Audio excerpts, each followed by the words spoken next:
Hello.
Hello, hello, dear participants. Hello, can you hear me? Hello. Yes, sir.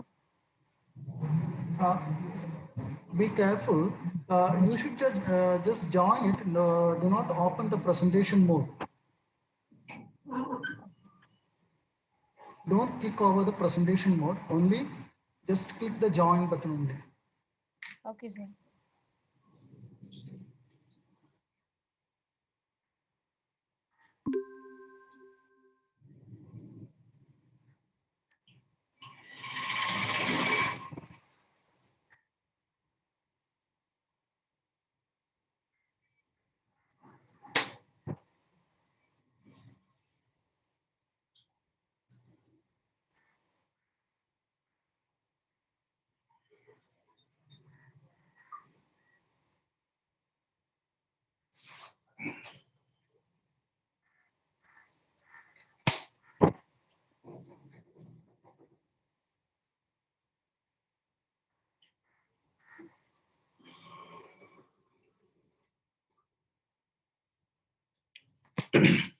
കേക്കാ കേക്കാ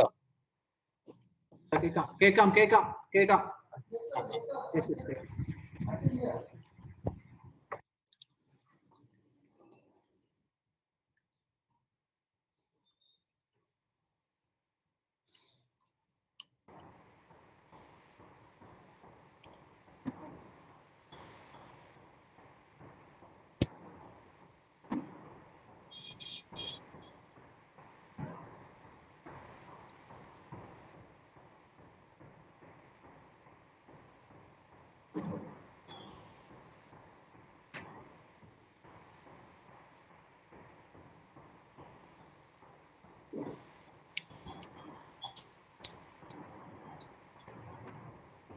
ടീച്ചറെ hello hello good morning sir.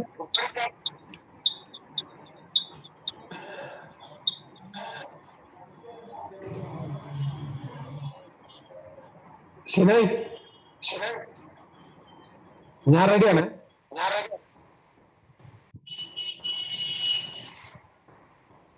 Sheela I am ready. Okay.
അച്ഛനാണ്.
Good afternoon, one and all. Indeed, it's a moment of pleasure for us, the Department of History at MCC, to host a webinar involving Dr. Payas Malakandathil, Professor, CHS JNU Delhi. And actually, before starting, I would like to remind all the participants that please mute your microphones. And one more thing, we will be sharing a feedback form in the comment box at the end of the lecture. And filling up of the form is mandatory for the issuing of participation certificate. So please make it convenient to do so. Thank you. Over to our head of the department, Professor Sheila F. Christina. Good afternoon and warm welcome from the Postgraduate and Research Department of History, Malabar Christian College, Calicut. Holding webinars are the need of hour because in a pandemic situation like this, where open seminars and deliberations are out of question, we have to depend on webinars, which becomes the platform for dispersing knowledge. My duty is to welcome each one of you. I welcome Dr. Godwin Samraj, Principal of Malabar Christian College, who has always been supporting us in all our endeavors. Welcome, sir. He's going to inaugurate the webinar, which is the first program of our department during the academic year. I welcome you, sir. It's a privilege to have Dr. Payas Mele Kandathil, Professor, Center for Historical Studies, JNU, as the speaker of the webinar. I welcome you, sir. We all know that Dr. Payas is a very eminent historian who's a specialist in maritime history, Indo-Portuguese history, trans-marine trade, religion and society in South Asia, social and economic history of medieval India, and so on. Dr. Payas, after his doctoral studies from Pondicherry Central University, he did his postdoctoral from Heidelberg University, Germany, and he is proficient in Portuguese, German, Italian, Dutch, Latin, and French. He has authored over 13 books and several research papers, and he has visited and worked in several important European archives, universities, and libraries. He has guided over 20 PhD scholars and 20 MPhil scholars, and ongoing researches are being carried out. Once again, a warm welcome to you, sir. I also welcome all the participants of the webinar. I wish the webinar will be a successful enterprise. Now it is over to Dr. Godwin Samraj, our principal, for inaugurating this function. Okay. So Thank you. over to Dr. Godwin Samraj. Okay. Good afternoon, everybody. First of all, once again, I welcome Dr. Pius Malakandathil to the prestigious institution, Malabar Christian College. All of you know, Malabar Christian College is a very old institution, started in 1909.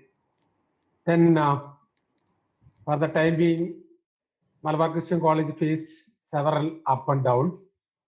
In 2004, Malabar Christian College was accredited by NAC by B+ grade. Then in 2012, again reaccredited with A grade. Then in 2017, again reaccredited with A grade. As far as the Department of History is concerned, the department was upgraded as a PG department in 1995. Then in 2015, again the department was upgraded as a research department. Now, the PG and Research Department of History giving opportunity to more than 9 research students for doing their PhD in this research center. Then Professor Sheila mentioned the history and the relationship of Professor Pius Malakandathil. I have a close association with Dr. Pius Malakandathil by my association with Irish, the Research Center in Kutubaramba, through Professor Matthew Chin. But I know Pius Malakandathil Achin from 1996 onwards through Sheila Christina. Sheila always mentioned in her talk repeatedly Dr. Pius Malakandathil and their academic career in Pondicherry University. Then again, through Irish, I have close association with Pius Malakandathil. Then Sheila mentioned that, so that only he reached in JNU. Then he was a very, my observation is he's a simple personality. He has not any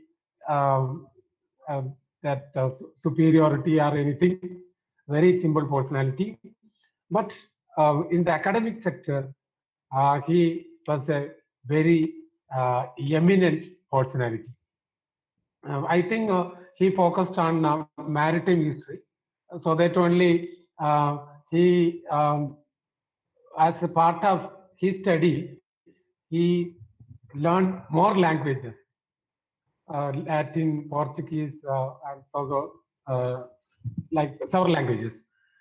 Then I will not take much more time. All of the students are very much eager to hear your talk. Prestigious institution, Malabar Christian College, and also I wish this seminar, this webinar, surely help the academic community to learn more about the history, especially the maritime history.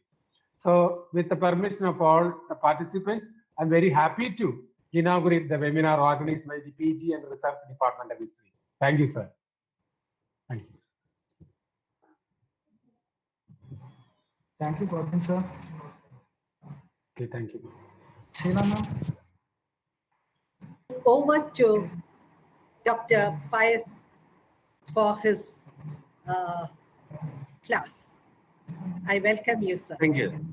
Okay, thank you. And Dr. Sheila Christie Dr. Shinoi, Christy, esteemed teachers, esteemed colleagues from other universities and colleges, research colleagues, and my dear friends. I really thank you for having welcomed me this afternoon for an interesting topic, this maritime, Kerala, and trade, religion, and polity. It has been a topic for me for the last 30 years or so. I've been focusing on maritime history, introductory studies, aspects of trade, aspects of urbanity. So when Dr. Sheila asked me to make a presentation, I come before you happily to do that job.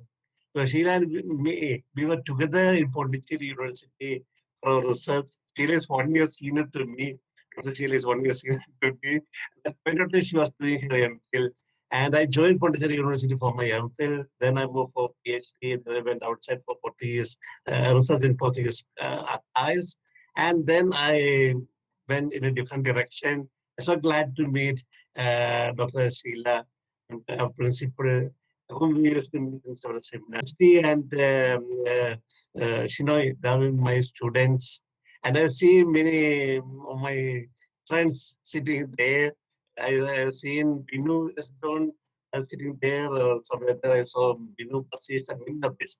So a big salute to all of you. And I'll be focusing more on maritime history. Okay, maritime trade, maritime connectivity, with reference to Kerala. So I'll be showing some slides as well. ഞാൻ മലയാളത്തിൽ കൂടുതൽ പറയാം കാരണം ഒത്തിരി പേർക്ക് കൂടുതൽ മലയാളത്തിലായിരിക്കും കൂടുതൽ ഒരു ഈസിനെസ് തോന്നുന്നു മലയാളത്തിലായിരിക്കാം പക്ഷെ at times I may switch over to English as well. Okay, if it only this, if any problem is there, please. Excuse me, sir. I'm Shinoy. Actually, Yeah. sir, there are people from other states also. Okay, fine. Then Sir, that actually, there are that people is from other. okay, fine. In that case, then I shall Sir, you speak can to my use the English. bilingual method. Okay, I shall Thank you, sir. Thank you, sir. Okay, thank you very much. I shall show some slides. And moreover, I would like to say that this is an overview paper. Okay, it's not specific to one time period, not specific to one region.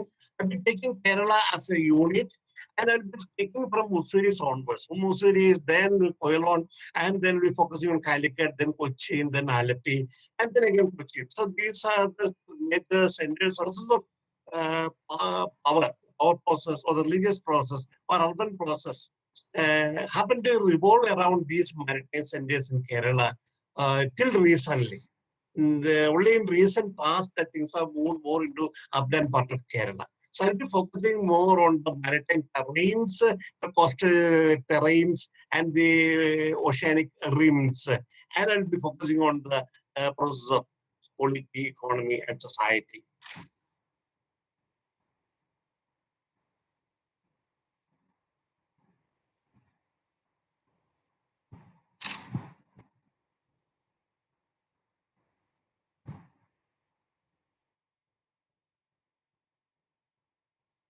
I hope that this is visible, no?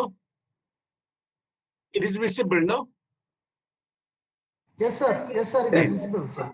Okay, fine. Sir, kindly make it in full screen, sir. Yeah.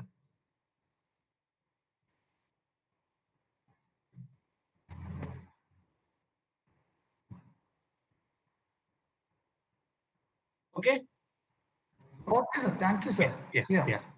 So when we speak of Malabar, we will be focusing on the tiny tip of land on the southwestern part of India. And this vast space of water, or the oceanic space that you find in gray color, that has been the medium for commodity movement, data movement, right from time immemorial until recently.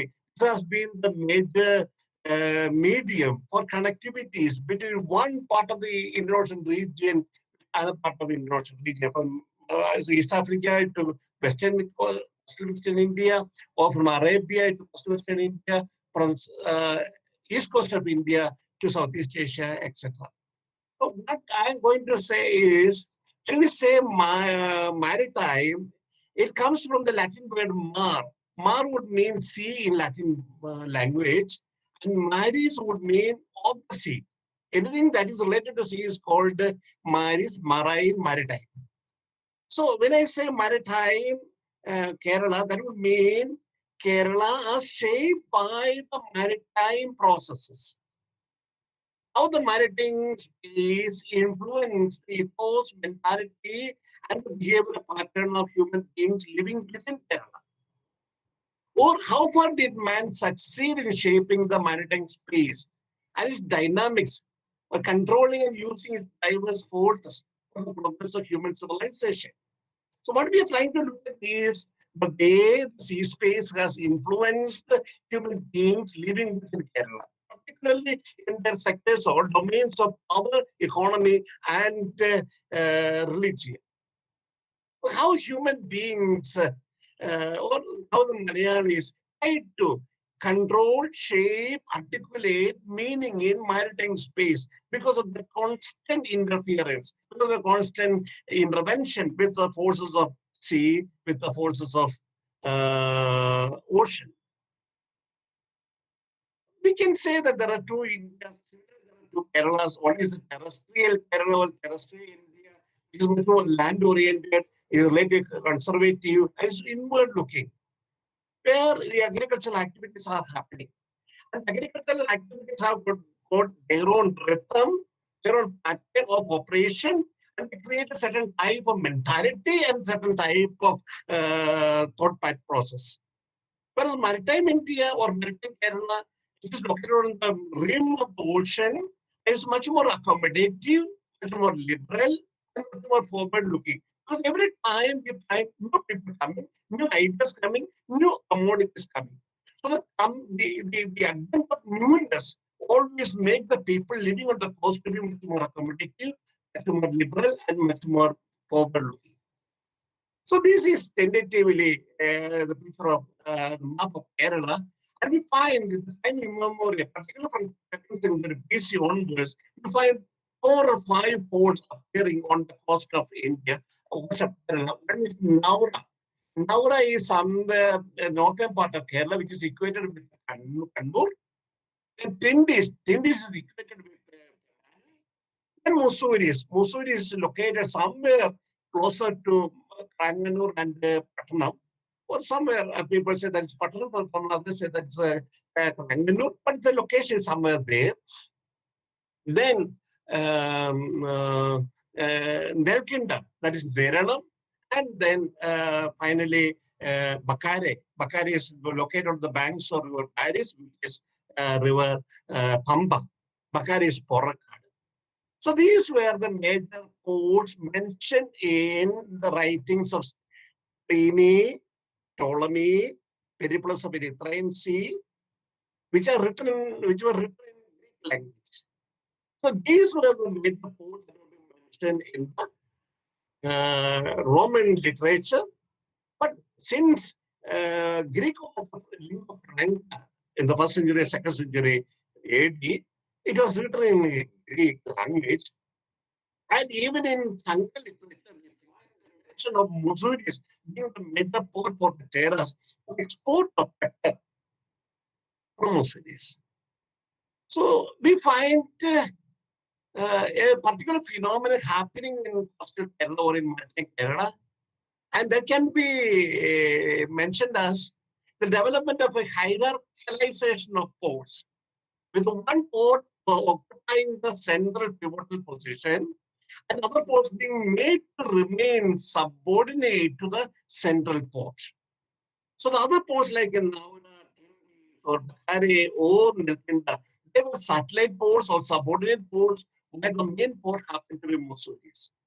So in all these documents, we find traders bringing commodities in rafts from these smaller ports to Mussoorie. And then from Mussoorie, they were being taken by the Romans to Roman Egypt and then to Rome. So what we find is, in Kerala, because of the intensified trade with Rome, we find a prime port evolving as Mussoorie and other ports operating as satellite ports. This phenomenon happened almost till 8th century AD. From 8th century till 13th century, Koilan happened to be the prime port or the central pivotal port, and other ports were the satellite ports. From 14th century to 17th century, Calicut happened to be the pivotal port, and other ports were subordinate and satellite ports. 16th century, we find the Portuguese trying to make Cochin as an alternative central pivotal port.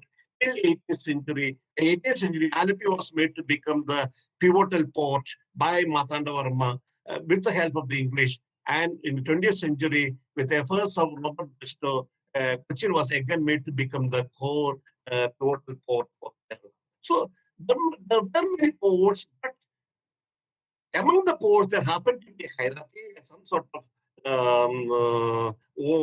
structuring that evolved at times because of reasons of economy, trade, because availability commodity, and the rulers also wanted to make the vessels converge at the major port that they have been controlling. The Terras controlled Mussoorie, located on the banks of the river area.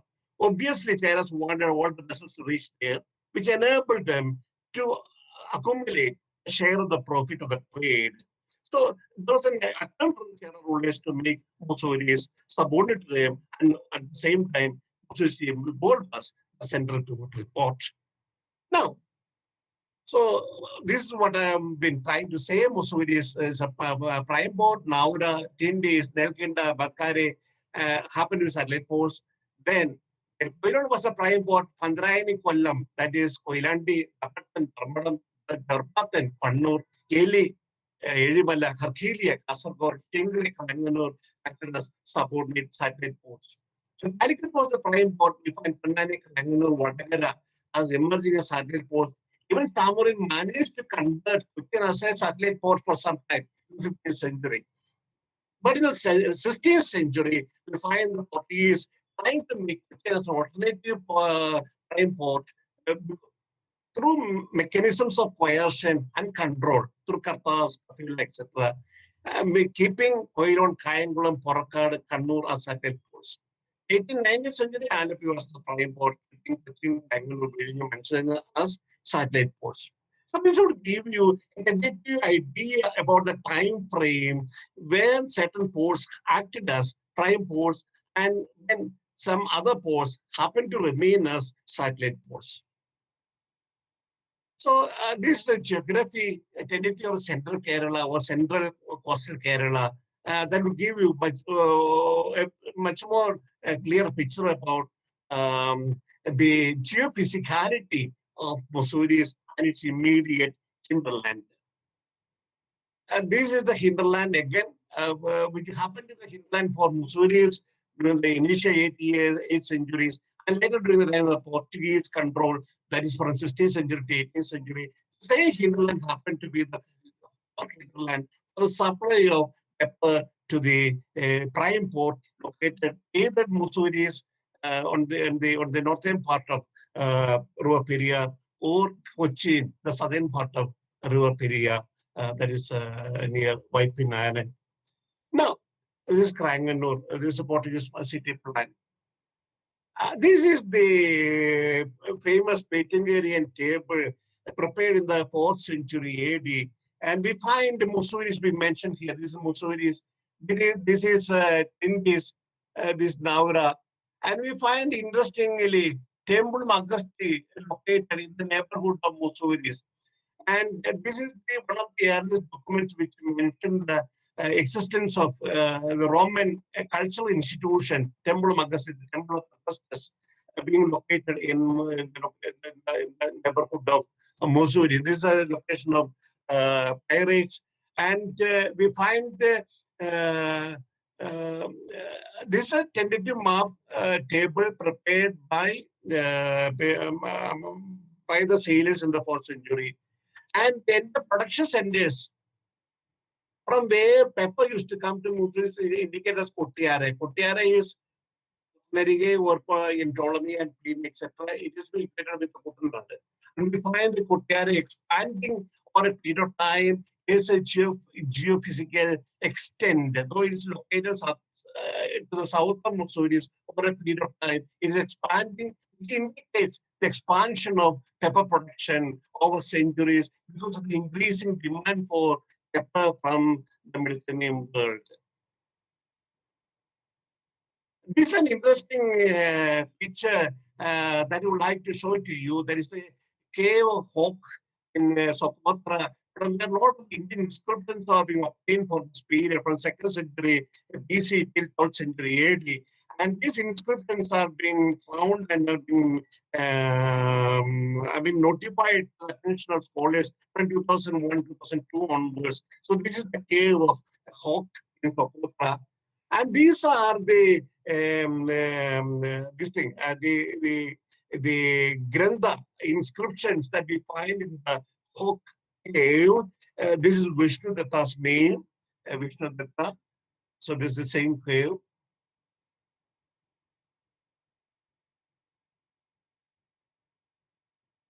So what we find is Rome is located here, and this has been a part of the Greek control for a long period of time. When it has been captured, we find Romanized Egypt happened to the base for compared with India.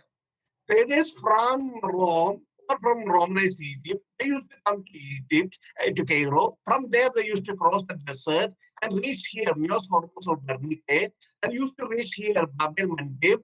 From there, one set of vessels used to go to Broch, Barukacha, and another set of vessels used to go to Limbu or Tamil Nadu, that is the present Kerala or South India. So what we find is all these ports that we mentioned earlier are located here. And this is the route, and Socotra is located somewhere here. And the cave that we have seen is located here, where the Indian inscriptions are being given and the Indian names are figuring, but no Malayali name is so far found from that location. But we have found Tamil names, Kannan Korkuman, from the potter shells obtained from Bernike. We have also found a lot of peppercorns from this side from Bernike, which are indicative of the South Indian presence, including Malayali presence or Malayali connectivities at that point of time. So about 120 ships were plying between Mios Hormuz and Kerala, and India, out of which half reached Kerala. Pliny, he laments that lot of wealth is going to India from Rome, about 15 million sesterces. That would form 0.5% of the total GDP of Roman Empire at that point of time. It's not a small amount of wealth that is flowing from Rome in the 1st century AD was almost 0.5% of the total GDP of the Roman Empire. And we find in Musuris or Patna in the neighborhood, we find Roman bowls and wine ambora, Terra Sigillita, and we also find a lot of lapis lazuli and many other things are being obtained from there. They are also indicative of connectivity with the Mediterranean world. And Calicut is also speaking of the same event of trade with the Roman world. And Calicut is mentioned about Yavanas coming with the gold and taking the pepper back to the country. An important document that I would like to introduce before you is the Musuiris, is the papyrus document of Vienna. It was obtained in 1985 from Vienna archives. It speaks of a trade loan arrangement, maritime trade arrangement, loan arrangement made between one merchant from Musuris and the other merchant from Alexandria, in which mention is made about the loan that one trader has taken from the other trader for purchasing pepper from Musuris and taking them to Alexandria. And indicates the different routes that the boat has been moving. And finally, at the final destination, the loan amount was repaid. And 6 parcels of cargo were being purchased with this loan amount. And the value of the cargo was 1,152 talents and 2,254 drachmas. And Romanes mentioned that almost 85% of the cargo happened to be pepper. So this is the map again. From Babel it comes to to Mussooris. So this is the picture for the initial period, particularly up to 8th century AD. Don't think that this was the case for the entire 8th century. From 3rd century, we find there was a severe internal crisis within Roman Empire because of the paucity of slaves for doing production activities both in the countryside as well as in the secondary sector. So the internal crisis was severe. It was followed by a severe external crisis, as a result of which the Roman trade could not continue in the same scale and degree of the 3rd century. In the 3rd century, we find developments happening with the Abyssinians establishing a kingdom of Axumites. The Axumite kingdom was being established here. This was an Axumite kingdom, and they controlled the Isthmus of Suez. And the Abyssinians, the Ethiopians, they were rerouting the commodities to Byzantium, to Eastern Roman Empire, capital Roman Empire. Simultaneously, we find the Sasanian trade also happening concomitantly. Particularly during the time of Ardashir, and also Shapur II, we find that was being made to clear the coastal Persia and coastal Arabia for conducting long distance trade with India. We find the Cosmos Indica process giving detailed information about the Persian traders coming to coastal Western India, particularly coastal Kerala, for procuring pepper. And we find a thread of the same information coming from Teresa Copperplate of 849. So this is the place, this is the Rio Ardashir, and this is the terrain of the Sassanids. They control the entire coast up to here, and the Axumites, the Ethiopians, are controlling this region. Eventually, the Sassanids wiped away these Axumites in course of time, and they were controlling this entire region. They were maintaining a rather monopolistic control over trade with India and Sri Lanka. From Kerala and cinnamon from Sri Lanka. This is the picture that is being given in the work of Cosmos Indica Plus. And this picture has been drawn in the 11th century. A picture depiction of the pepper being harvested. The pepper vines are grown around the tender trees or plants. And this is the depiction of how they used to harvest the pepper. This is a Pallavi inscribed cross that we have found in different places of Mylapore, Ananthapuram, Kadamittam, Kottayam, etc., indicating the presence of Pallavi-speaking Christian traders along the coast. Actually, the Pallavi was never a language of Malayali Christians, and they're indicating the presence of the Arctic Persian-speaking or Pahlavi language-speaking Christians who have come here for conducting trade. There is a copper plate. It has been given in 849 to Masapur and Proth. We know that it has been given by Ainadigal Tiruvadigal, who was a feudatory of San Varma. And in this copper plate, we find taxes like Talakanam, Enikanam. Both are professional taxes connected with the carriage of commodities as well as for Enikanam for using of ladder for for making toti, for making the coconut tree. Money making that is the house tax. Chantan that many fund that's for carrying the title of Chantan. Polipund, these were different types of taxes that the rulers used to levy from the different categories of people in that terrain. But we find these taxes were being now, the right to collect these taxes were being transferred to Karisapalli. The purpose is to attract more traders, more foreign traders to the evolving town of Koilon for the purpose of getting more wealth. When more wealth is there, the hands of the rulers get strengthened. And when the strengthening of the hands of the rulers is essential and inevitable, fight against the Pandyas. We find that point of time, the Pandyas are already attacked behind them, and they were about to capture Koiron.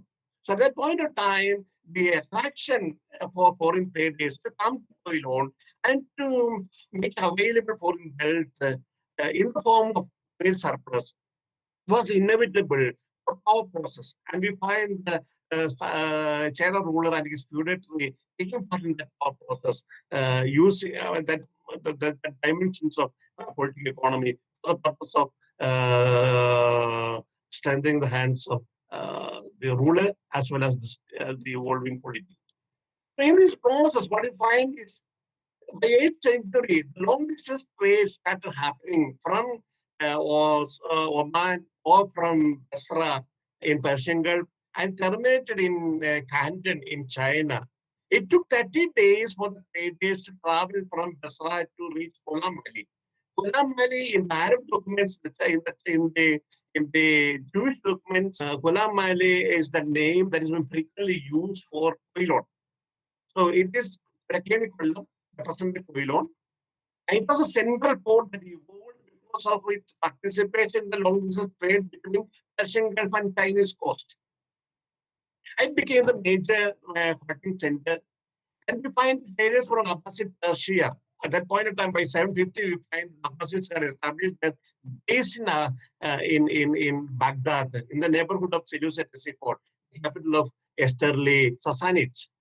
We find the participants of this trade happen to be some of the former Sasanian traders, Mark Sapor and Pro, to whom the Tarisapalli chapter had been given in lieu of Tarisapalli, happened to be Sapor and Pro, and they were connected with the Sasani, the trade of the Sasanids. So we find they were being attracted more and more to coastal Kerala for the purpose of strengthening the hands of the ruler in their fight against the Pandyas that have been happening in Koyur at that point of time.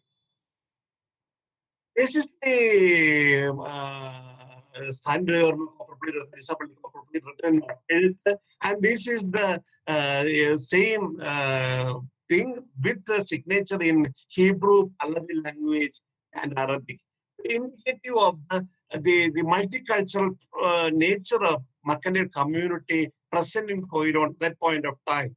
So in these documents, we find a mention of merchant guilds, particularly Manigram and Ventuvanna, who are being given responsibility of safeguarding the commercial privileges given to Teresapalli. So we find from at least from 8th century onwards, the Manigramam merchant guild of Koyur had much more a social composition of Christians, and Anjuvanam merchant guilds had more social composition of the Jews who are being taking in the trade not only of coastal Kerala, I mean, not only of Koyur alone, but we find the neighborhood as well. You find this is the Tarekad church and its vicinity, and this is the inscription of Tarekad inscription that has been given by Raja Simhan in 1024. It speaks of the Manigram merchants like Captain Badagan and Irivitatan, the right established Sangadi in Tarekad. So we find traders establishing their base in remote areas, particularly in the riverine belts also, besides on the coastal regions, for the purpose of procuring commodities from the hinterland. And they're establishing angadis, and they were procuring commodities, and they've been brought to the ports. We find there is certainly mentions being made about the commodities being brought to Ceylon with the help of boats as well as with the help of bullock carts. So both the mechanisms, both the modes of travel are being used at that point of time, and we find eventually the market mechanisms in the interior side, as Tarekad is located in the interior part of central Kerala, located on the banks of river Chalakudi.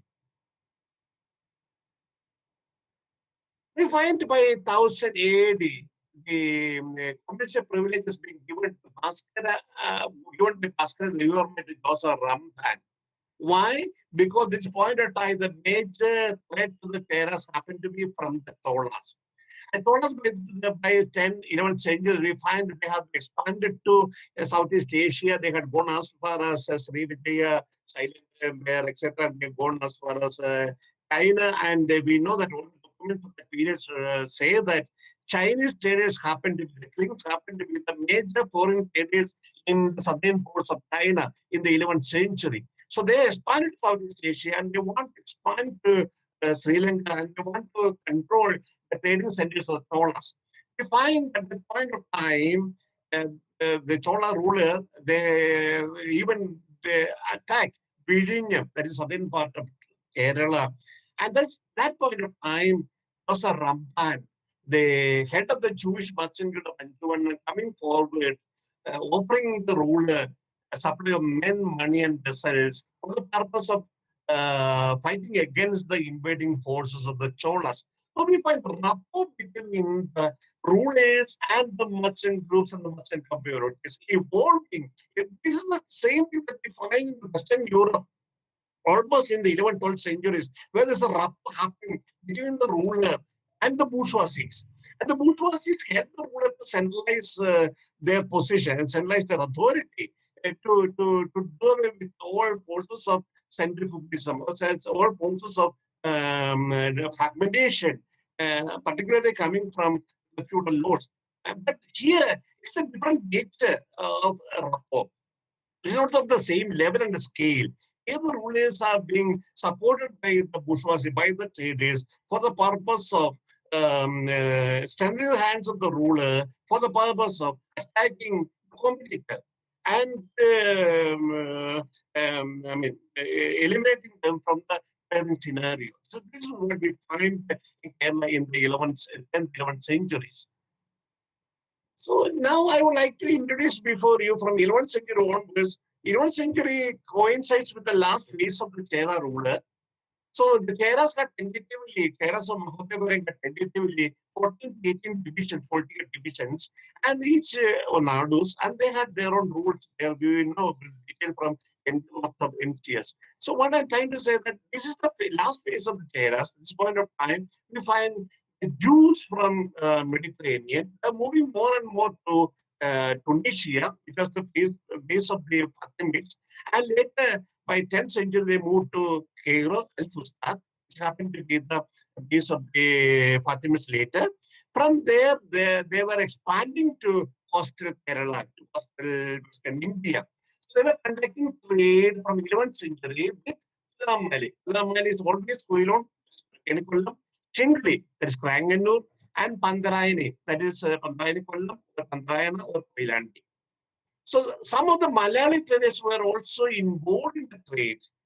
So we find this document from Genisa documents. So Genisa, this is the word Genisa. We find all this information from Cairo Genisa. Genisa is a place where all the documents of Jewish transactions, mercantile transactions are being kept. Since all these letters start with the word Yahweh, they cannot be destroyed. But the content of these documents happen to be mercantile or commercial. So they cannot be kept in the synagogue. So these documents having the name of Yahweh, since it cannot be destroyed, they used to keep in a place called Genisa. And these documents are being now transcribed, translated, and published by S.D. Goitin. He has published different volumes, and they gathered this information from his works, American Society, or his letters, Jewish letters. So, India book, etc. One of the Malayali traders that we find in the Goitin's work is, or from the Genisa papers, Nambi Devi. He used to take cargo in ships for the commerce of Jewish merchants, like Madhuman bin Hasan and Abraham bin Yeju. This Abraham bin Yeju had a bronze factory, metal factory at Dharmada, which is mentioned as Dharmatan. Later, he had a bronze factory in Mangalore as well. Local mercantile partners were also involved, like Patna Swamigal. They used to help the Jews in preparing pepper, ginger, cardamom, and even medicinal herbs from the coals of Malabar. Besides pepper, you may be interested to know what they used to take besides pepper.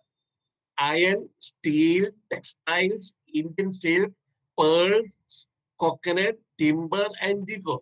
These were the major items that the Jewish traders used to take from India to Egypt for their further onward Mediterranean trade. In return, they used to import to India ornaments of silver, carpets, paper, books, corals, cheese, sugar, copper, etc. And Abraiju, he had a metal factory in Birmingham and a bronze factory in Mangalore in the 12th century. And they used to bring copper from the Mediterranean, particularly from Sicily, okay, from Italy or from the Alps. And they used to get tin from Malaya Peninsula.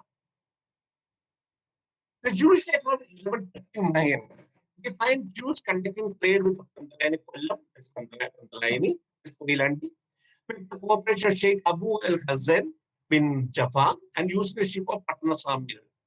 Kala bin Izzat or Bunda, the writer of this letter, states that he had taken in the vessel to Babel Mande about 1.25 and an 8 bar of pepper from Andrayana in Kerala. So this is the information that we get from the document of 12th century. Abraham bin Yichu, he had a wife named Ashu. Has been scholars say that she must have been a Nair lady from Kerala. This is the Genisa document, the facsimile of Genisa document. This is the picture of the ship that the Jews used for their movement between Red Sea and coastal India, particularly coastal Kerala. So we would be wondering why they are being involved in trade, undertaking so much of risk, so much of efforts. Why should they come all the way up to Kerala? This is a document from 11th century where we find the price of same quantity of pepper in 4 different places. It mentions that 1 sack of pepper in Kerala in the 11th century, the price was 5 dinars. In Aden, the value of the commodity was 52 dinars. In Cairo, its value was 135 dinars. In Maghreb, it was 130 dinars.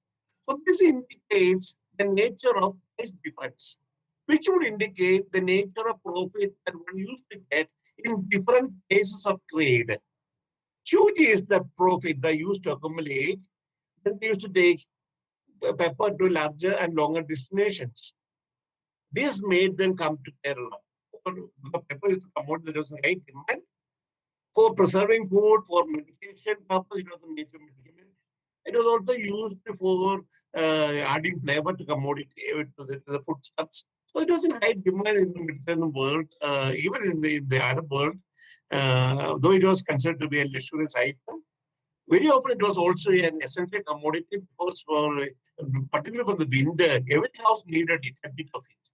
So we find that the commodity being priced enormously in different locations on the basis of paucity of the commodity, shortage of the commodity at different time points. And this will indicate the nature of profit they used to bag. Many of these trading centers were Jews alone, but also by the Arabs. We find from the Khutbah Qadi networks, we find the Rasul document from Yemen where we obtained recently, and we find a network of Khutbah readers and Qadis moving around coastal Western India, particularly in coastal Kerala. They used to mention the Sultan of the Rasulid Sultan of Yemen in the Khutbah reading Friday sermon has been made in the mosque and on Fridays. So these Khutbah readers and the Qadis have been paid by the Rasulid Sultan of Yemen from the customs duty that the Sultan used to Yemen, Eden. So we find these are the places where these Qadis and the Khutbah readers are being located. One is Lami Basur, that is Basuru, that is in Basanur, Karnataka.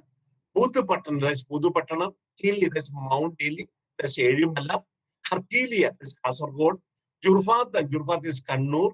Pandrin, that's Pandalani Kollam, that's Koilandi, Mangalore, Shalia, that's Shaliam, Thalium, Pakanur, that's Bakur in Karnataka, Nur Dafat, that's Dharma Patam Dharmadam, Kail, that's Kail Patan in Tamil Nadu or the Pacific Coast, and Haramal Malabar, that's Kuli Kulam, Malibur Pilot. Why they are giving these stipends to these Kutta readers and the Habis for the purpose of persuading the trading groups in these senders to send commodities to Eden.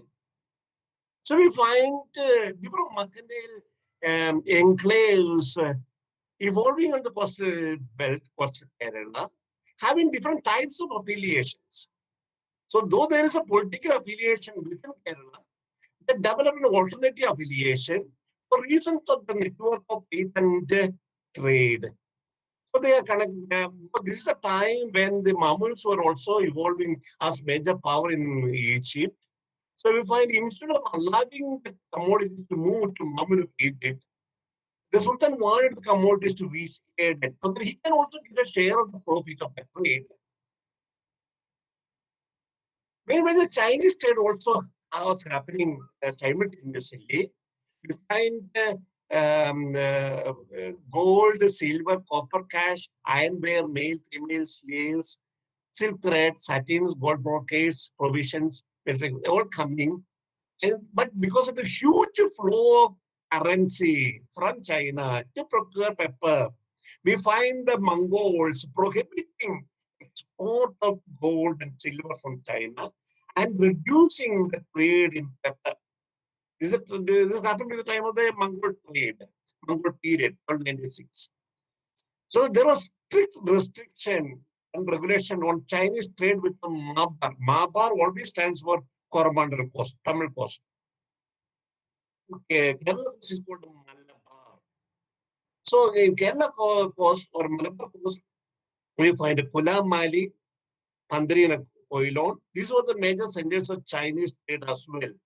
And they have brought down the value of Chinese trade in centers up to a value of only 50,000 things worth of paper money. So they used to reduce the value of trade for the purpose of preventing the drainage of wealth from China, for the purpose of obtaining luxury goods, particularly pepper, from these ports of northern Malabar. And Kolamali, that is southern Kerala, and the northern Kerala, that's Mandalani. Minor part also speaks of a regional coastal trade also. It says that Nambu Chetty of Kachilpattanam, it is connected to the countries. And he married Neelakeshi, the sister of grain merchants, Pulvania. And his son, the Dambu Sharivaran, he was a successful shipbuilder, a trader, and he took about as far as Kaveri Pattanam. And then he was also making money to go to Suvarnadip, etc. We find a lot of information from Painur Pattan as well. And the book refers to the traditional bookkeeping, the maintenance of money from commodity transactions, use of means and measures to mean because of the intensified trade, initially with the Mediterranean world and later with the Western world, we find local traders are imbibing the traditions of trade, the mechanisms of trade slowly, and they were learning the process of bookkeeping, and also they were learning the mechanisms of mechanisms of market operations, including weights and measures. We know that in Parisapalli copper plate, the weights and measures were kept with Parisapalli, and this was being followed till 1504, till the time of Gupta. So weights and measures happen to be something unique to each cities, and we find this tradition getting disseminated slowly to different parts of Maritime Malabar and coastal Kerala. We find with after the alchemy is coming, and the continent trade more with Calicut and less with the Koilon. So with the coming of Malkari meals, that is because of the establishment of Mamluk regime in Egypt. Their commercial allies, that is Al-Karimis, becoming a significant trading community in the Indian Ocean. Initially, they were conducting trade in the Red Sea, and we find occasional reference to the coming to Calicut and their presence in Gujarat coast as well. So Al-Karimis were the Macedonian allies of the, and they were eventually taking up the role of the Venetians and were conducting trade with the Cairo, Red Sea, and Calicut route. Direct ships of the Caribbean merchants Ibrahim was sent from Calicut to Jeddah in 1422. Ali bin Muhammad al-Kalyuki was mentioned as one of the richest Caribbean merchants who used to conduct trade between Calicut and Mamluk coast of Egypt. The second half of the 15th century. And we find that because of the support of the Caribbeans, the Mamluks declared pepper trade a monopoly in Egypt in 1428. Long before the Portuguese declaring pepper monopoly, we find the Mamluks declaring pepper monopoly in Egypt in 1428 for the purpose of controlling the movement of the commodity, as well as for controlling the price factor, as well as and we take more profit out of the commodity movement, out of the transactions. So we find that deliberate interventions being made in 1428. And one of the beneficiaries of this trade happened to be Calicut. And this is a picture of Calicut that is drawn once in the late 16th century, not in the 15th century. But what happened? What is the nature of the political economy? We find when trade got intensified, we find inland roads were moving away from the inland pockets. We find the native Swarup had their base in Ernad. From Ernad, they were moving to Calicut, which was then controlled by the Polity. So we find the Polities being defeated and Calicut being occupied by the chieftain of Swarup against the background of intensified trade between Calicut and the Mamluk Egypt. Obviously, we tried to bag profit out of the trade. So the movement was more and more towards maritime trade for the purpose of augmenting the share in the profit of trade. So we find Calicut evolved as a maritime trade. It had a lot of agrarian hinterland. It benefited more from the maritime trade and benefited more from the international trade than from the hinterland surplus coming from agricultural activities, which was less organized at that point of time. Similarly, the chief of the Perimbadapa Surupam, who had his base in the agrarian belt of Vanneri in the neighborhood of Ponnani, he is moving away from the Bhadapada region or the Ponnani region and moving to Mahadevaram. Obviously, because of the threat from Samudri initially, later he moved to Cochin, which was then occupied by the Edapalli Rajas. And since the Perumbadu Suruban chieftain was being connected with the Edapalli Rajas, the Edapalli Raja handed over the island of Cochin, a small island of Cochin, to the Perumbadu Suruban chieftain, and he established his royal residence in the island near Calvati in 1405. And we find that in the Portuguese came, the royal residence of the king of Cochin was located in the neighborhood of Calvati Canal. And later only the Portuguese, to keep them away from the neighborhood of the Portuguese enclave, they built another palace away from the Portuguese pocket, where the present day Dutch palace is located. It was not a Dutch palace, it was actually a Portuguese palace built for king of Cochin, to keep him away, the troublemaking king from away from Cochin. So we find almost the same pattern developing. Most of the rulers were moving more and more towards coastal side for the purpose of drawing surplus, commercial surplus, mercantile surplus against the background of intensified trade. I find most of the principalities that's evolving along the coast, during this period of time, all evolved along the coast. Inland territories, principalities were not that powerful, were not that significant. So all wanted to have a share of profit from the trade that is happening there. So this is a picture of King of Britain prepared. It's a woodcut picture made in 1502. Against the background of intensification of trades in the 17th century, in the 14th century, in the 15th century, that's 15, 14, 54, and 14, 59. In Cologne, I have taken only the case of Cologne, Germany, city. In 1454, there were 48 shops selling 91,342 pound of pepper, 45,354 pounds of dried ginger, 800 pounds of green ginger. It increased to 60 shops from 48 to 60, pepper from 111,499 pound to pepper, then dried ginger 76,609 pound dried ginger. That's in a town. Cologne is obviously a big city in Germany. It will be used as a medication. As a medicament in a German city in the middle of the 15th century, so much of pepper, so much of dried ginger and green ginger are being sold. So this is the nature of the marketability of pepper and the spices from India before the coming of the Portuguese. So what the trade is, we find the document Chettis, Paradesi Muslims, particularly Al-Karimis, and occasionally Omanis, Marakas. Obviously, traders were from Calicut and Gunimate, and later in the 15th century, they moved to coastal Western India, and they were principal traders in Cochin, in Calicut, and in Kannur. Mapulas, Mapulas originally of Kerala, or I mean, typically of Kerala origin. The Jewish traders, particularly in Mala, in Chandamangalam, in Kanganur, in Paravur, etc.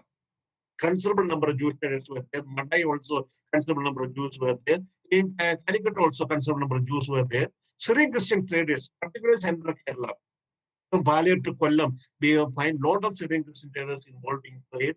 Tamil practice, they were conducting trade mostly across the Ghat, from Tamil Nadu to central Kerala or to different parts of inland Kerala.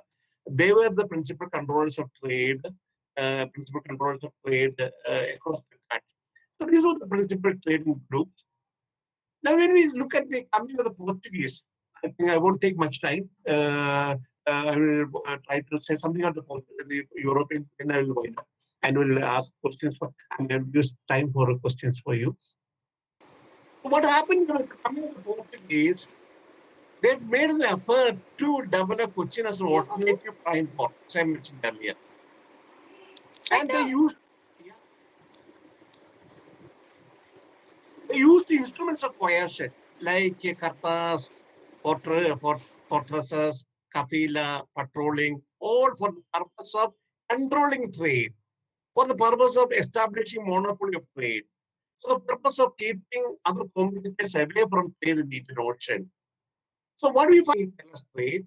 What we find is a change in the direction of trade. It's a reorientation in the direction of trade. So earlier commodities were going to Red Sea, now commodities are going through Cape of Good Hope. So attempts have been made. Yeah.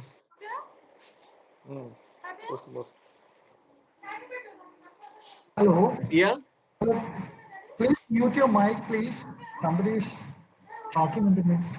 Sorry, sir. Okay. So you can continue, sir.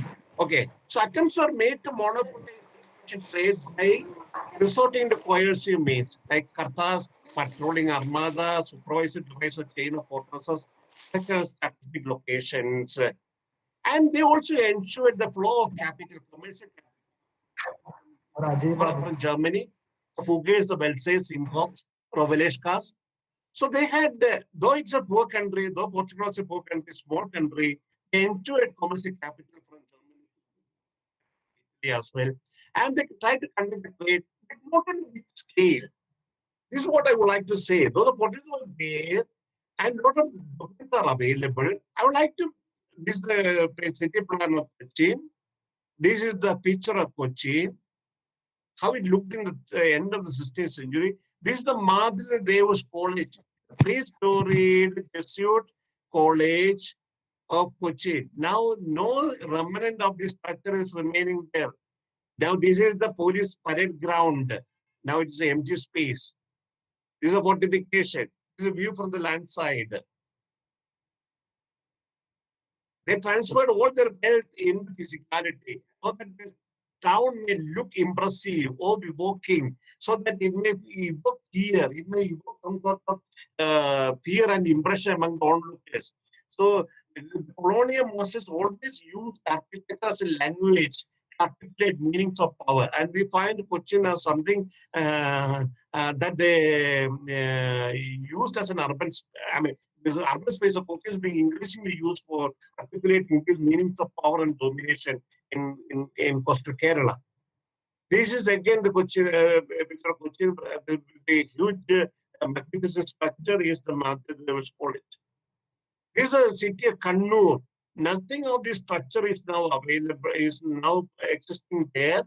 All of the structures were being raised to the ground, and the Dutch occupied it. They reduced the size of the city of Kannur to almost one-third. The remaining portion is now under the naval forces. And Kannur, at present, what we see in Kannur is the modified version of the city of Kannur, which was modified by the Dutch and the English later. So it is an abridged form of the city of Kannur. So this is the picture of the Kannur. This is a picture of Koilon. And we find the Koilon incorporated that part of Koilon where earlier the Chinese had their commercial establishments. So it evidently indicates it's located near Tangaseri. So this is a tentative picture of the total production of pepper in the beginning of the 16th century. About 26 lakhs 69,280 kilograms of pepper being produced in the 1520s, out of which 40% the Portuguese took to Lisbon. 19% was taken through guard routes to Coromandel ports. 25% was taken to Red Sea and the Persian Gulf regions for intra-Asian trade. So this is the picture of 16th century. It is called the century of spices. So spice trade was the major concern of the Portuguese and Europeans in the 16th century. They did not do much other trade. They conducted trade in horses, they conducted trade in gold, they conducted trade in textiles, all for the purpose of balancing the trade in balancing their trade in spices. So we find by the end of the 16th century, 1587, total production increased to 3 lakh quintals. That would mean an increase of 600%. According to the account of Francisco Costa, 1 lakh bars or 2,58,000 quintals were produced. So it indicates the gap between 1520 and 1807, almost 600% increase happened in that production. Why? Because the rulers were given 72,000 reais per year. King of Vadakangur, Tekangur, Diamber, the king of Diamber, Kartha Valva, Mangatachan, all these rulers were given 72,000 reais per year as stipend for taking a pepper producing policy or policy promoting pepper trade to the Portuguese. So for, since they supported the Portuguese, since they enabled the Portuguese to get pepper regularly, they were given 22,000 reais. So with the incentives and with the political support, there was pepper cultivational expansion that happened during this period, which spread almost to 600%. Out of which the Europeans got only 3.1%. 15% was consumed locally or domestically. 81% was transshipped to Mughal, to the markets of Mughals, to Bengal or to Delhi or to Agra, to Ming China, Safavid Persia, and Ottomans. So what I'm trying to say is that because the increased demand for pepper, the rulers took a policy promoting pepper cultivation and pepper trade, because pepper trade happened to be the main source of income for the political process, the power process, And that sustained the cultural process that is happening inside in the hinterland. It also sustained the Bhakti movement, the Bhakti tradition, or the literary production around Bhakti. Was also sustained by wealth coming from pepper trade and pepper cultivation. As a result of which, we find a lot of pepper-related activities happening in the hinterland, but this got only 3.1% of the total produce. In 1502, they fixed the price to 2.66 cruzados. However, in Lisbon, it was 22 cruzados per quintal. We find an average of 15,000 to 20,000 quintals being traded between Cochin and Lisbon. Sometimes, for the rest of the time, we find 12,400 quintals being traded. So Portuguese bought around 12,000 quintals of pepper in Kerala every year from 1520s onwards. That would mean they bought it for the value of 32,984 cruzados. But in Portugal, it fetched for them 2,72,800 cruzados, meaning a huge profit they managed to get out of it. So the value of profit they accrued was individually 2,39,816 cruzados. But that is not the end. The figure doesn't accept profit. It has to reduce the risk factor, the shipping factor, the transportation cost, the loading cost, unloading cost, all these costs of risk factors and the commodity transportation costs, etc., have to reduce. And you get a picture of what they accrued as profit. As I mentioned, they used to give 72,000 reais to the rulers of Kurura, Vatangur, Tekangur, Mangat, etc. What we received in return, copper was the major commodity that we obtained in return. As a result of which, we find a lot of copper entering Kannur, Calicut, Granganur, Cochin, and Koyalur. It was in high demand. And copper used to come from the Germans. They used to supply to Antwerp. So Germans used to get hookers. They used to get it from the mines of Tyrol, from Switzerland and Italy, Hungary. And this pepper money in the form of copper. And later, by the end of the 16th century, we find the silver from Spanish America coming for pepper purchases. An average of 3,000 to 5,000 quintals of copper was brought. And this copper was used for making utensils like uruli, chamber, warp, etc. And we find a lot of these copper utensils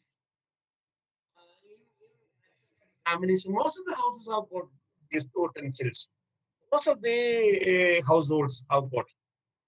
India doesn't have copper mines, except K3 mines in Rajasthan, that too to the time of the Harappan civilization. We don't have copper mines. All this copper used to come on a considerable scale from 16th century onwards, and that too through the Portuguese travelers, and they came as paper money. This created a group of artisanal category within Kerala, along the coastal part of Kerala, Musari, for the purpose of molding and making urili, warp, chamber, etc., and making patrimony, etc., etc., increasing use. And they knew the technique and they preserved as a knowledge, secret knowledge, how to the ratio, the proportion with which these utensils would be made. This is the remnant, archaeological remnant obtained from South Africa, and this indicates the type of copper imports that have been taken from Antwerp. All these have got the EF being engraved there. That indicates that they belong to Fugger, the German mercantile magnate. These are being excavated recently. The copper used to come to Kerala in this form. And these will be obtained from a shipwreck site of South Africa. The rulers also used to get enormous money. As I mentioned earlier, trade did not happen in vacuum. There's a rapport with the people in power. And people in power benefited out of it. That's why they were taking a policy promoting the trade of cultivation. King of Cochin used to get 60,000 to 80,000 per house every year from private trade alone, besides the other types of stipends and subsidies that the body used to give. The rule, that's why the strength of the king was not challenged by Samurin later. Though earlier he tried to, Samurin tried to take it in the initial years of 40%. So wealth gives strength, political strength, and this political strength augmented the weight of power that the ruler had and the state had.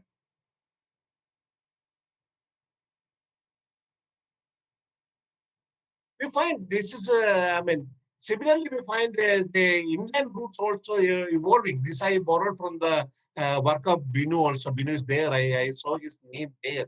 So there were different routes going across the Ghat to Tamil Nadu as well as to Karnataka. Here, mention is made about the Pedia route, Pedia Ghat, the Ghat route stretching from Kannur to Vijayanagara terrain, through which also have been taken after having paid 25 ducats to colonies in the 15th century. Later, we find the 17th century, from Kannur, trade routes were moving to Srirangapattanam, the capital of Wadiyas of Mysore. They used to go through Irupur, and then used to go to the Periyaghat route, and they used to go to north to Wayanad. It was controlled by the Rajas of Kottayam. And through these routes, the Wadiyas of Mysore used to get horses imported from. And Dutch wares were also being taken from where they were taken to these routes through Wayanad and this Periyaghat route. And we find different customs houses being erected on the Ghat route. We find 6 houses, 6 tax houses belong to the Wadiyas of Mysore, and 9 houses actually belong to King of Kottayam. This I indicated to show how the maritime trade, the intensification trade on the maritime fringes created concomitant changes in the land, where the inland rulers were also trying to take share of the profit by controlling the commodity movement through the cut routes, where they installed custom houses for bagging share of profit.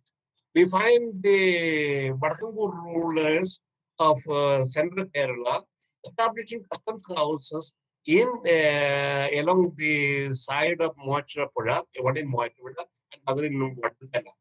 So attempts have been made to replicate what the rulers would, or the coastal rulers used to do on the fringes of maritime space. And they used to establish in the trade routes, either terrestrial route or the riverine route, for the purpose of bagging share of, however meager, how it is, we used to share the profit of trade, a share of the profit of trade, even in the hinterland, which enabled these rulers to assert themselves in the centuries to come, in the years to come. Later we find, by middle of the 18th century, we find all the pepper producing kingdoms like Viron, Kayankulam, Porkad, Tekangur, etc. And they reached as far as Angamali. So the entire terrains from Kalkulam, the Matanaru moved as far as Angamali, and all the terrains after Angamali were brought under Travancore. As a result of which, a new port was made to come in Alleppey in 1763, so that the communities may not go to Cochin.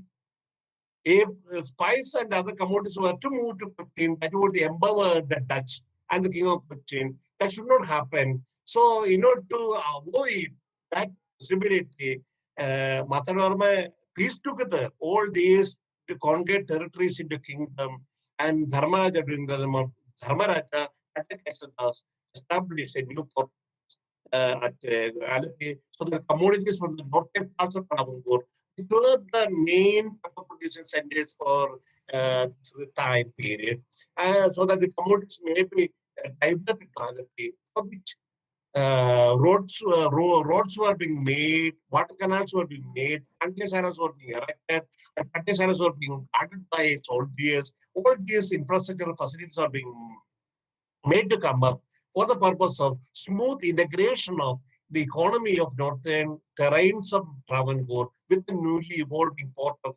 Alleppey, without allowing the commodities to move to Cochin. This enabled the Travancorean ruler to come up as a leading power in Kerala. Obviously, it was an agrarian surplus, but at the same time, concomitantly, there was a maritime surplus also. It used to come not in Travancore, not in Trivandrum, Alleppey. The channels of Alleppey trade, they used to buy a share of the profit. So this is what I would like to tell you about it. This is the truth of the coin. Okay.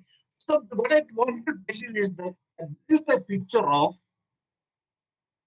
maritime Kerala over centuries. Why I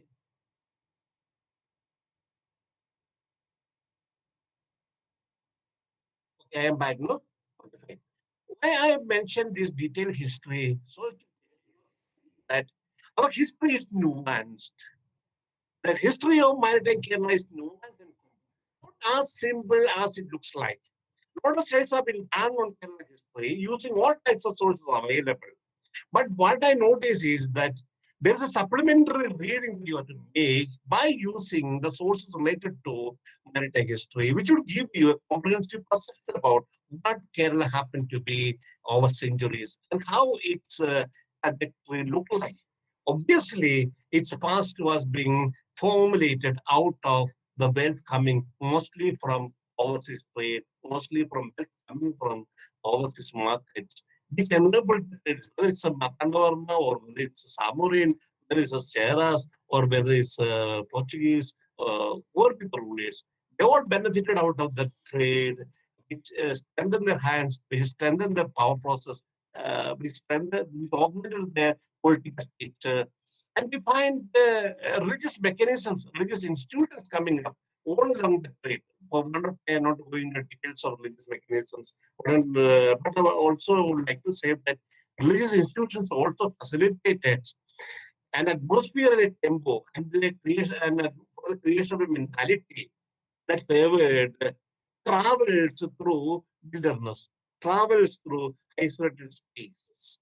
Every while, wilderness look like haunted place, and people want to avoid haunted place.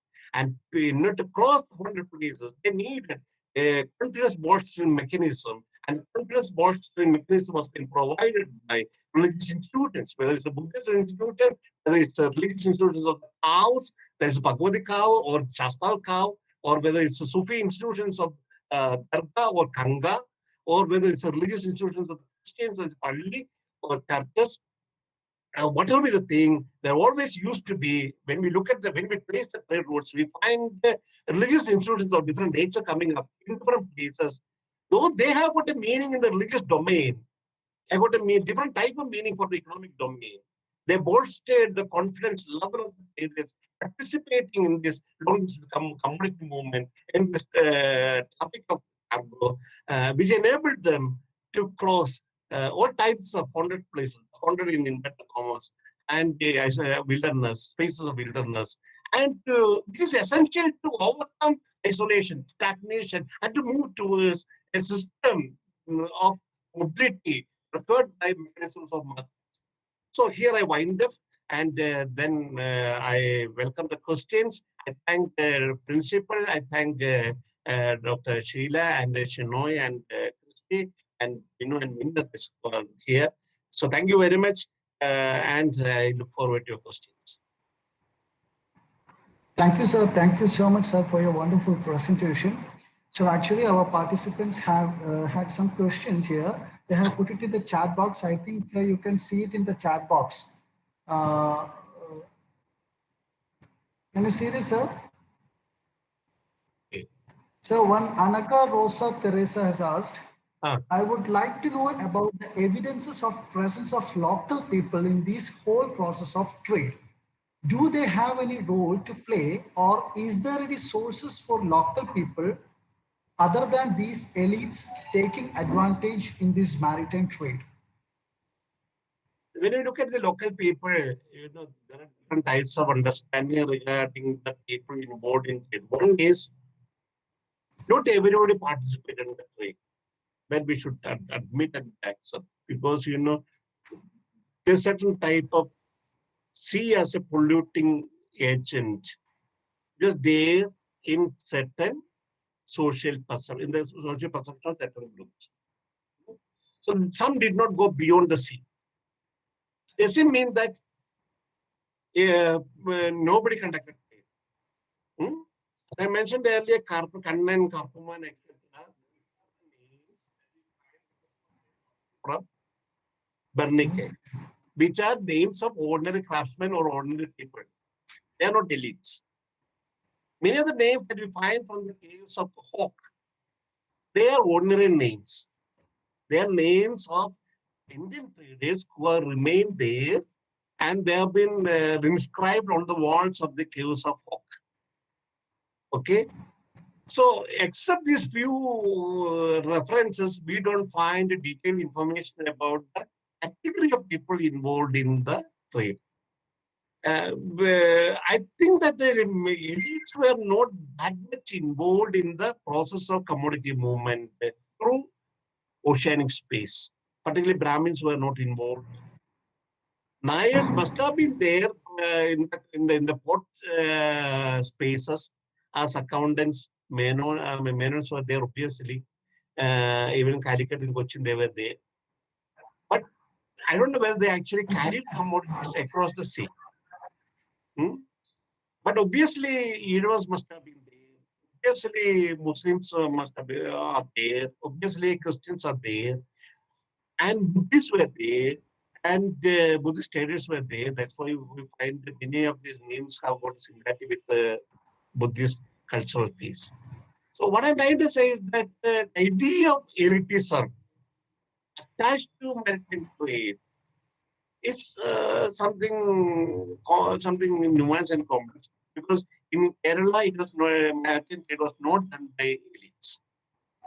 Brahmins did not participate in the trade directly in the overseas trade because of their perception of sea as a polluting agent. And even in Cochin or Calicut, the Brahmins lived away from the market town, away from the sea space, far away from the visibility of seagoing people. And they lived in the hinterland part of the town.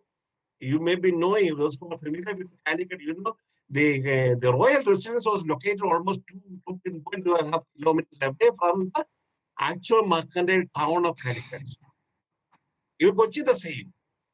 Because the royal residence and his neighborhood happened to be the habitat for ruler and his co-sharers of power, including the Brahmins and the Nayars. Same with the Kochi. But the coastal side, the traders or the service staff, the overseas merchants, coolies, etc., they all lived on the coastal side. And Europeans came, the coastal side was being given to the Europeans, where they developed a European city according to their notions of power. Yeah.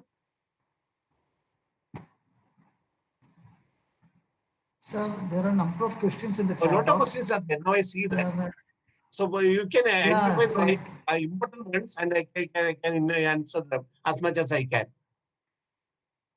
Okay, sir. So how to help the maritime contacts to other countries?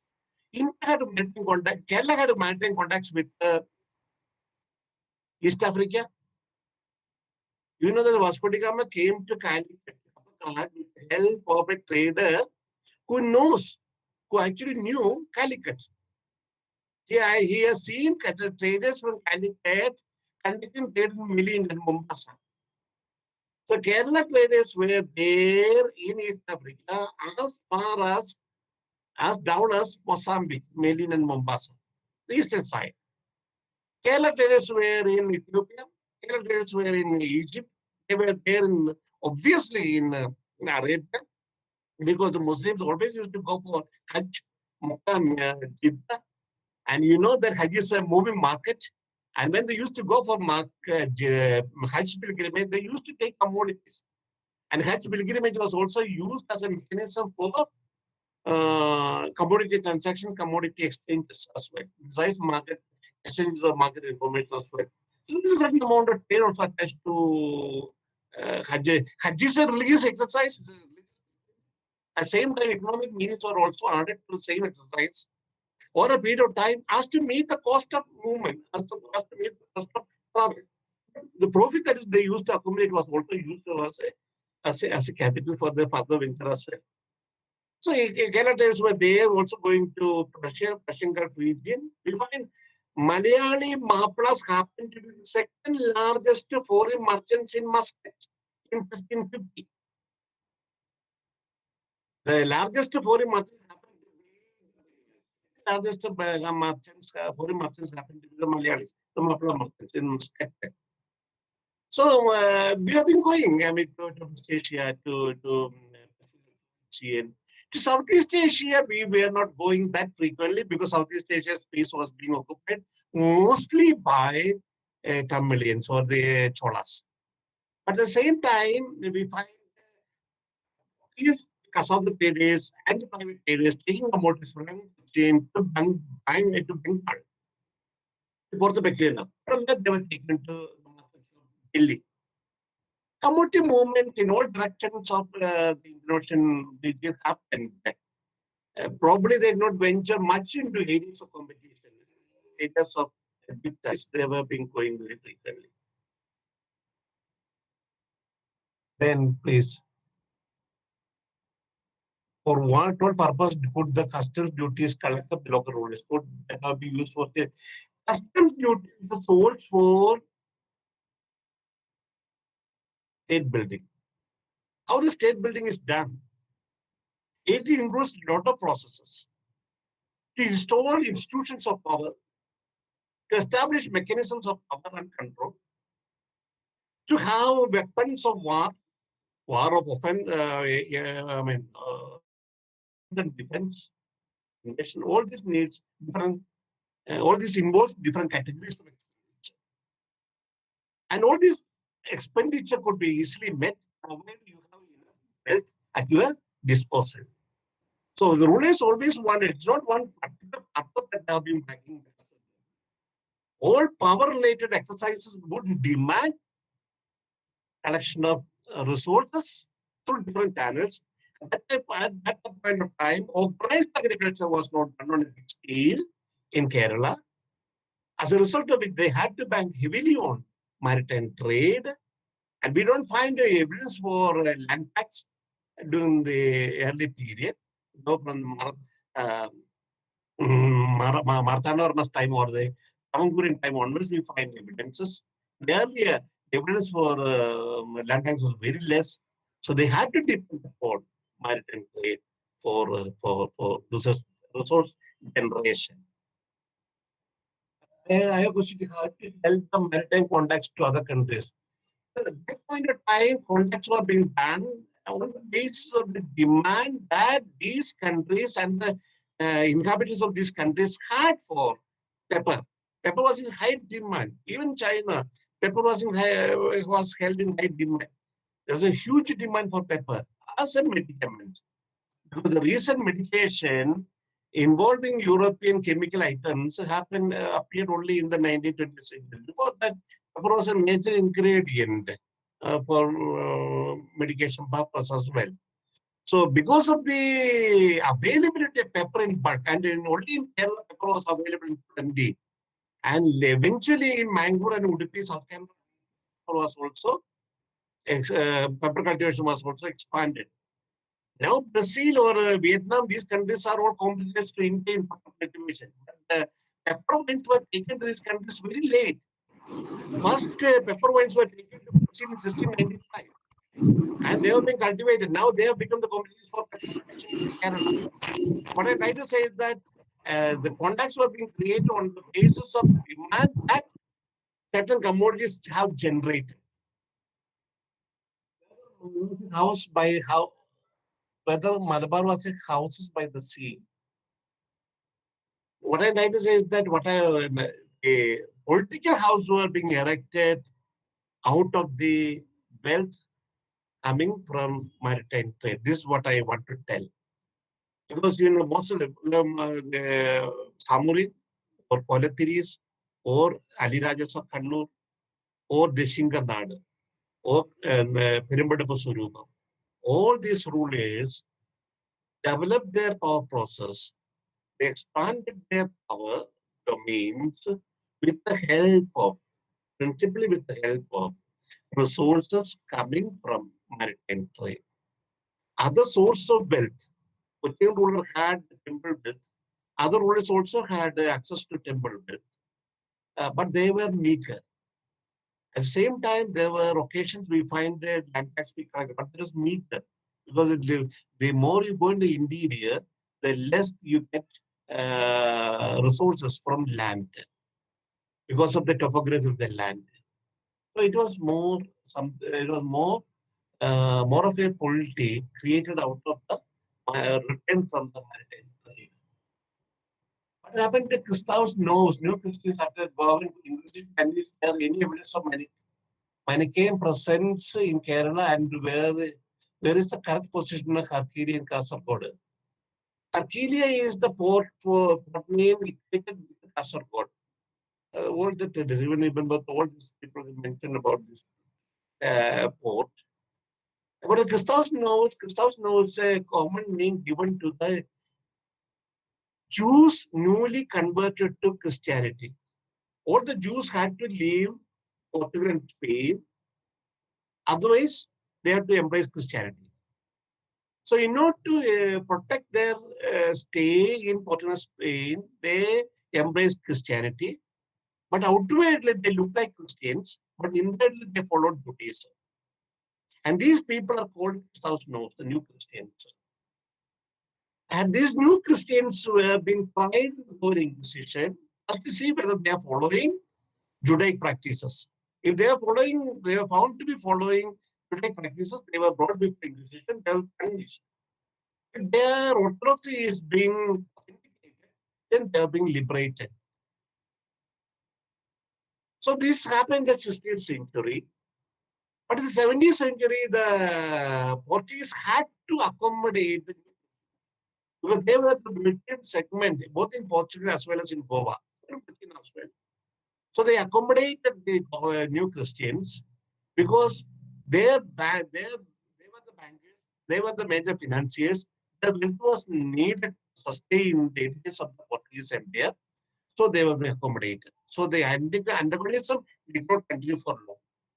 Manichaean presence. Manichaeans were there in India. Occasionally they came, we find documents in the 3rd century. We don't find them to be in a big scale. Occasionally a few came probably, but they did not form a significant community at all. Because the Manichaeans were seen mostly in North Africa, in Persia. In Persia was the heartland. St. Augustine was under the influence of Manichaeism. Albigensians and Waldensians in southern Europe, the monastic orders, they were under the influence of Manichaeism. So these were the regions which were more under the influence of Manichaeism rather than Kerala or India. Though records also speak about the presence of few Manichaeans in India as well. How much authentic is the data related with the mapping? How far can we say that ancient port town Mosul is present? No, I don't say that by ancient Mosul is present by Kodungalur. No, we don't have any clear evidence as to say that this is Mosulis.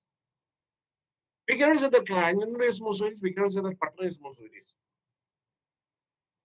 We have got lot of artifacts, lot of material remnants of the period of first century, BC, first century, out of which large chunk of them are of Roman origin. So they are co-terminus, they are contemporary to Musuli's period. They are contemporary to the period of Roman trade. Many scholars equate Pattanam with the Musuris. I don't deny, but I have still doubts to accept that, because whatever we obtain from Pattanam happened to be in the form of products of secondary sector. It would have been a center for secondary sector protection, manufacturing of tiles, manufacturing of many other things. Trade center, I don't know whether there is anything that can be clearly there in Pattanam to say that this is Musuris. Same with Kranganur. Excursions were done in Kranganur, but we don't find anything. One thing is sure certain in both in Roman documents, Peripulus Erythraeus, Pliny, Strabo, and Ptolemy, as well as in Sangal literature, mention is made that Mussoorie is located on the banks of River Peria. River Peria takes two directions from Malpe, Shivaratri Manapurthanaduthu. The northern branch goes to Kranganur. The southern branch goes to via Varapulli and merges into Varapulli into Vemanad Lake. Other branch goes via Tripunithura Edapulli and merges into Vemanad Lake. The northern branch goes up to Elandetikara, where Calicut River merges and then flows to Kranganur. And from Kranganur side takes a deviation, one goes to Pattanam side. And that's why scholars have been arguing that Pattanam, since it is located on one branch of area, this could have been Mussooris. That's not an evidence, because there are many branches for area in the neighborhood of Kranganur. But we cannot clearly say that. But it's obvious that it is in the neighborhood of Kranganur and Pattanam. It's not far away. It's located on either, on either side of the Periyar River. Periyar is located Pattanam and Kranganur. So the distance is a bit more. Now,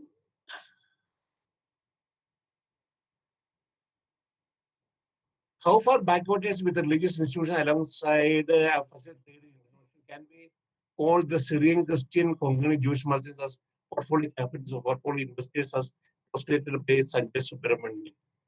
What I notice is that backwaters or whether it's recording channels, all these have got religious institutions. Whether in the case of Malabar, if I note the house located on the banks of Malabar, same way we find a lot of institutions, religious institutions, cows or dargahs located on the banks of India.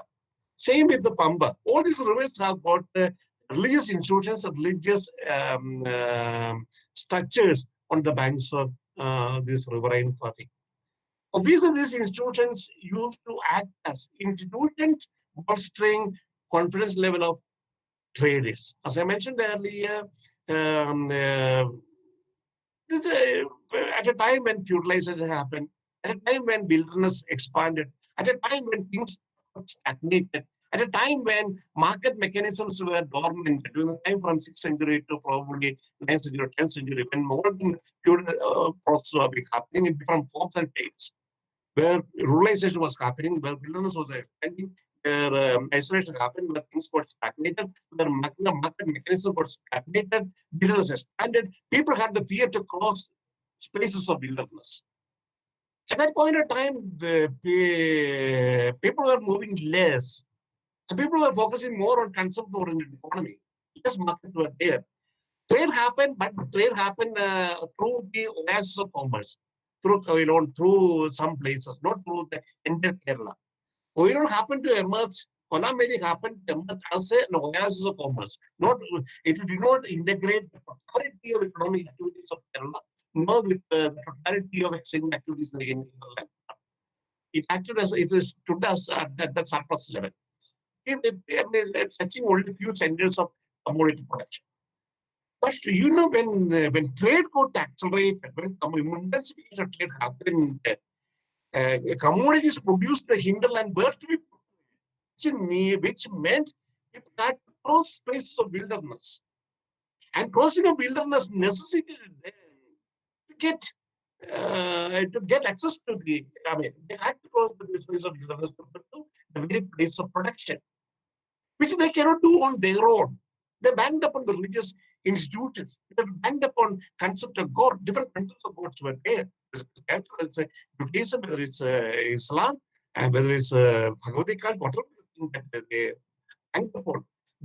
They grasping these supramundane concepts, which I call concept of God. Reality is not one thing, concept is a different thing.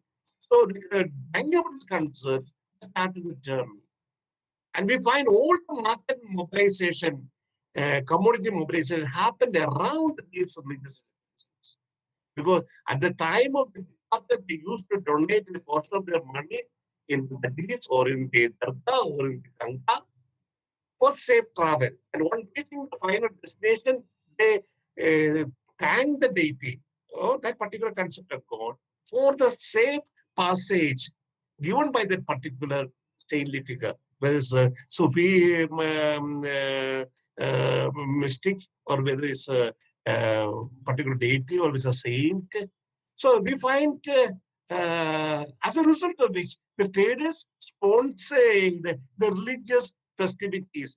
Even you find some of the festivities are sponsored by the traders. They used to sponsor the sponsor celebration. And moreover, the celebration location where they used to get information about market mechanisms in different places. So religious institutions, they are religious institutions. I don't undermine them, but they were also economic mechanisms by which they gathered information about markets, market conditions.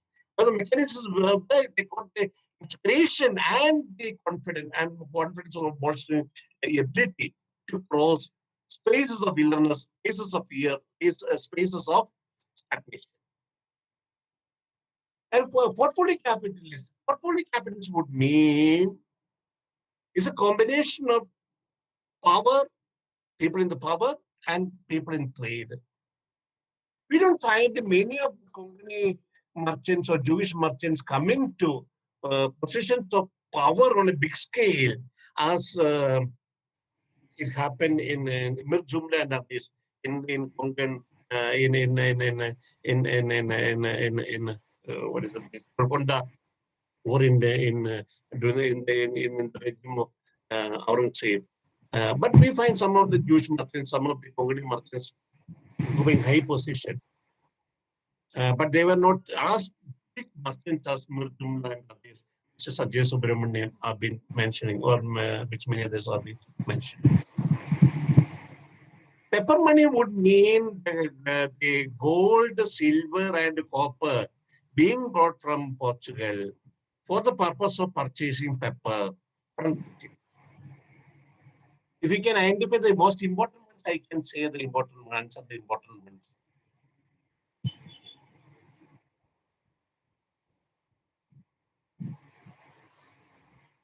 Excuse me, sir. Yeah. Hello, sir.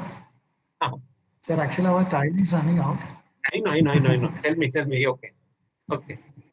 So actually, I have to wind up. Yeah, please. Sir, actually, we can take one or two questions more. Okay, fine. I would like to know about the evidence of presence of local people in this world process. I have mentioned. Then we will play a little bit on what kind of ship had been used for this trade. We have got our own vessels. We had our own small Tonys. We had our own. Suddenly, I forgot the name of the different ships that were being used in Kerala. Manchua, and many other ships were there, used. And we had shipbuilding tradition in Korakad, we had shipbuilding tradition in Kochi, and also Jaipur. So the tradition was there. And some of the ships that I mentioned earlier, shown earlier, could be a replica of such things. But I would like to say that Kerala's shipbuilding tradition was being held in high esteem. That's why Oman is always wanted to build such type of ships as to commemorate their old maritime traditions, because they knew they have the tradition that either the material for shipbuilding or the ships for the maritime enterprise were being obtained from Kerala. Unfortunately, we don't know how detailed evidence regarding the type of ships that were being used for such a long distance voyage, such long distance voyages. Normal coastal voyage won't be risky, but crossing the ocean, transoceanic voyages would mean a high technical knowledge in shipbuilding with the different categories of and species of timber being used for different parts of the vessel. We are capable of resisting all sea worms, sea insects, and also to resist the vagaries of nature, the storms and the tempests of the nature that appear in the deep sea. So it would mean we have the technique, but unfortunately, we cannot show that this was the type of ship. We don't have a model to tell you. But all the ships were stitched vessels. They were not iron. They were not in pieced together with iron needles, but they were stitched that will enable the traders and also the seafarers to expand the size and the width of the vessel according to the needs and the requirements. They could expand, they could put planks upon the other and stitch further as to expand the size and the width of the vessel. Okay, fine. I think if there's any urgent question, important question I did not answer, you can raise to me, then I can tell because there are so many questions.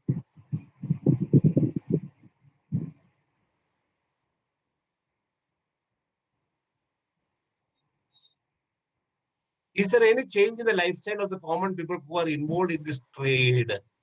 The lifestyle has changed. Our lifestyle has changed by the familiarity with the new dress culture. Yeah.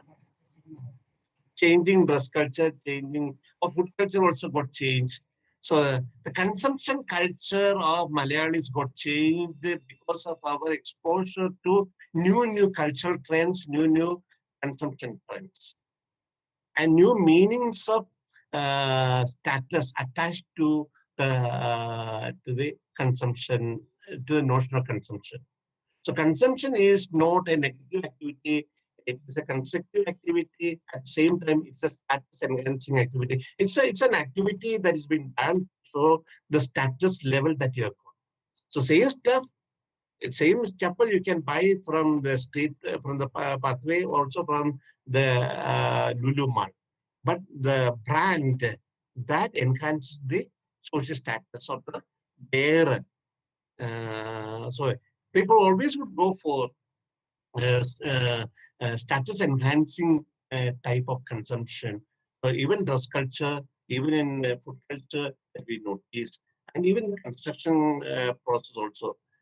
So though they are all changing the consumer trends and traditions and practice of Malayalis over a period of time. Good. In case any questions are there, you can Okay, ask. sir. Yeah. Thank you. Thank you. Okay, sir. Thank you, sir. Thank you so much. Thank you, sir, for your wonderful presentation and being the proud students of yours. I and Christy, we are very extremely happy to hear from you, sir, after a long time. So actually, one more duty I have. That is on behalf of our department and Malabar Christian College, I extend our sincere gratitude to you, sir. And we are extremely happy with you, sir, all this time. And thank you all the participants for your patient listening. You have to fill the feedback form very fast, and the certificates will be sent to you within 2-3 days. Okay, so have a nice day. Have a nice day. Thank you, Pai sir, and thank you, dear participation. Thank you, Thank you, participants. Sheila Thank teacher. you. Thank you, principal. Thank you, Sheila teacher. Thank you, Christy. Thank you, Shinoy. Thank you, Binu. Thank you, Wasish. Thank you, many of my friends are there. So thanks to everybody. So even if I am not visible, even if you are not visible, എല്ലാവർക്കും നന്ദി. Thanks. Thank you very much. Thank you. Thank you. Thank you, sir. Thank you so much, sir.